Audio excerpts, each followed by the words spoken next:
I'll get my sketchbooks out as well.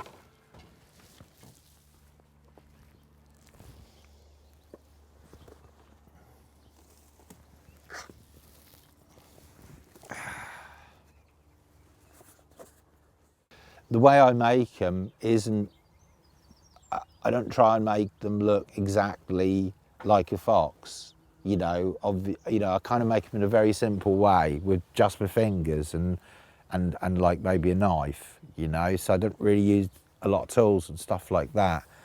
And yeah, aesthetically, obviously, when you look at something and you draw it and you make it, you know, it's just the range of different colours in the fur and things like that, you know, and just the sort of the kind of movement of them. They kind of live in the margins, don't they? They're always looking, but in a very calm way. You hardly ever see a fox panic. You know, they're really good at judging distance, and you know, there's that thing that you can do, isn't there, where if you see a fox and then have a sit down, and then the fox, I don't know if you've ever done it, and the fox sits down, and it will just sit there, and it will be like, I think it'd wait all night for you to move, and then you get up, move towards it, it moves the same distance, you can both sit down again, you do it for hours. Yeah, they've kind of populated these urban areas, and they know exactly what to do to find food, you know, I mean, but they'll come. Over here, they've had a lot of my. I mean, when you grow stuff on an allotment, basically you're putting a packed lunch box out for all nature. I suppose they're all pretty much the same. Well, they're not, because they're all different. So they're quite small. So this one's a terracotta. That's got a little bit of clear crackle. But with these, you know, maybe I've made so many of these, and it's, yeah, you can see it's all fingers. You know, it's all like that, and it's like that, and you know, it's all you in a way. And then, like I say, I'll use a knife or something like that just to scratch the eyes in and put the tail markings in. Yeah, but they're kind of like a votive objects, aren't they, I guess? And okay, a votive object for me is, I think it's an object that yeah, kind of like almost, I mean, I guess like what they used to call fetish objects, didn't they, before the phrase was bastardised by Europeans and turned into something else. They used to have these kind of, you know, these African power objects that they'd hammer bones and nails into, and it'd inhabit all that kind of, all that power, I guess. And you know, in the Jewish religion, it's the golem, isn't it? That he's formed from the actual mud and comes to life, you know.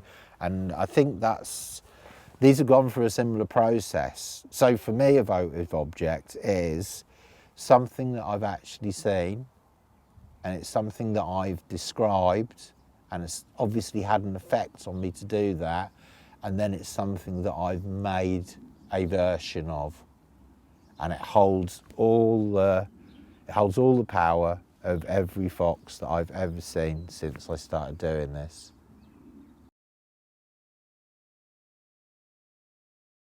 Badgers is a different thing. Badgers, it's weird, badgers, because I grew up in Suffolk, and we don't really have badgers over there because it's like a lot of marshland, so it's not the right environment for them. So I'd never really seen badgers until I moved to Hastings. And then one night, I think it was when we first got here, it was on the West Hill over there, and these three big badgers came, what I can only describe as galloping along. And if you've ever seen a badger gallop, they're amazing, because they've got this fur down the sides, and it kind of flows like that. And it was like I couldn't get the theme tune to Black Beauty out of my head. I mean, this is a big badger town, absolutely. Yeah, it is. I mean, more than anywhere I've ever lived. Badgers are quite an interesting thing to draw, because if you're not careful, and I haven't got to the stage where I can draw a badger yet, they look like a lump. So later drawings I've done of these are a lot more sleek. I've tried to do them a lot more sleek. They're an interesting animal to find, you know, and it'll probably take me years to draw a badger that I'm happy with. Yeah, I think it's like a sort of metamorphosis of consciousness in a way, isn't it? You know, it's kind of, you know, I think everybody has that moment when they're in the presence of a wild animal, I think everybody feels exactly the same. I'm convinced of it, that everybody, it's almost like a switch just goes like that, and you just feel connected for that moment, you know. And I'm convinced everybody throughout the history of mankind has felt exactly the same way at that time. Over the last 5 years, I've been writing another project I've got, which I started years ago, is writing 13-word stories. So I do one in the morning, one in the afternoon. I tend to count them out on my fingers, you know, and it's just to keep my mind active, to just to keep me, have something else on the go, you know. And so I decided to do a 13-word story for the foxes on the plinth, to explain it. And so it went something like, every time he saw a fox, he made one, balancing demand with supply. And I thought, okay, that's it. That's all I'm going to say, because it is absurd, isn't it? Because you are, you know, why are you doing it? You need to do it. So that's the kind of demand and supply. You have to actually do it when you're in the process. Oh yeah, it appears that I have misjudged the open invitation to your funeral. Apologies. I'm bored with your earthly domain. The Spirit Kingdom has free Netflix subscription. I have started a book on the newts. I've started mainly just kind of quick sketches, really, of the newts in the pond, and they do this a lot. A bit like swifts, they hang like that with their kind of wrap hands. There's quite a few over there. Well, when you start looking, you can't not see them. So I'm going to try and gently fish one out for a bit of drawing. So I've got one. Let's take him over and do a bit of drawing, shall we? So I guess I do tend to mythologise things quite a lot. And you can see he's changing there. Look, he's starting to get his gills around the edge. So some drawings are just like, you know, I don't know if I'm going to do anything with this drawing, but it is just about, like I keep saying, it's about marking time, really. One last little look, and then I'm going to do a tiny little bit more, but then I'm going to put him back.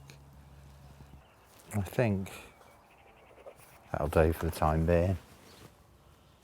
Do you recognise yourself in that picture? So when I put him back, the last thing you want to do is tip him in. So I tend to put him back like this, so he can just swim out and it's a bit more natural for him, like that.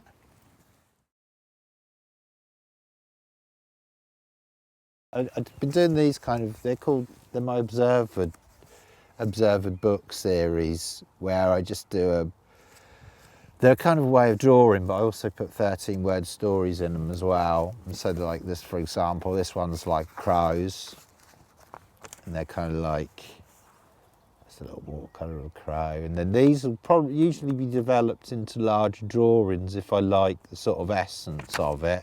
And then I can develop here crow, and he gets kind of bigger and more monumental as a hooded crow. So that one is a bit more realistic, isn't it, I suppose? Because they used to do these eyes, and in the end, I didn't like it.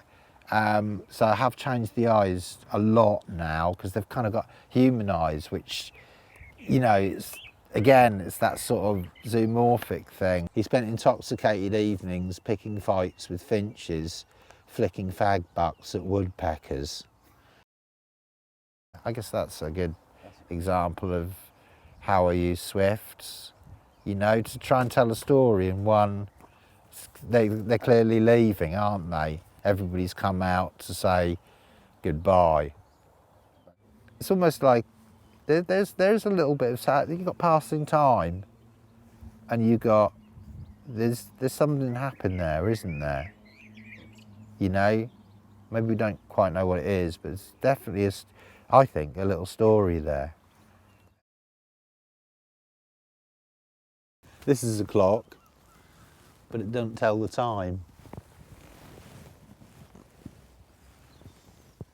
Yeah, sometimes I'll have the whole day over here. I'll come over at like 6 in the morning, and then I'll be here till, you know, and then the fire go on, you know, and I'll be here like I'll be here till really late, you know.